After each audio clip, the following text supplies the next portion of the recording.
Alam mo kung bakit maraming tao ang nagsisisi pag tumanda na?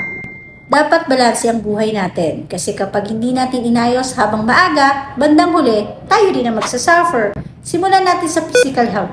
Sa pagkain pa lang, hindi ka na balanse kumain. Kulang sa tulog, walang exercise, tapos ayaw mo pang magpa-check up o magpa-laboratory hanggat wala kang nararamdaman. Hindi porket walang symptoms, ibig sabihin, healthy na. Maglagay ka ng timeline sa sarili mo. O pagdating kunwari ng 25 years old, yearly health check-up o regular na monitor sa katawan.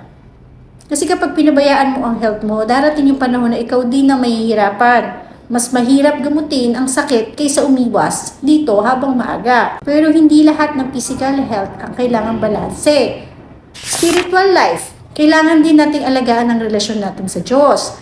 Magdasal, magpasalamat, magnilay-nilay tayo at magkaroon ng peace sa puso. Kasi kahit maraming pera o achievement, kung magulo naman ang loob mo, mahirap pa rin maging tunay na masaya.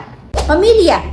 Importante ang oras sa family. Hindi habang nandyan sila, lagi nating iniisip na may next time pa. Darating ang panahon na hindi na mababalik yung mga pagkakataon na dapat sana nagkasama-sama kayo.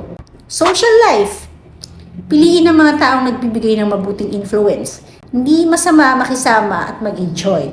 Pero dapat, alam mo rin kung sino ang totoong makakatulong sa growth mo. Mental and emotional health. Hindi lahat ng laban kailangan sarilinin.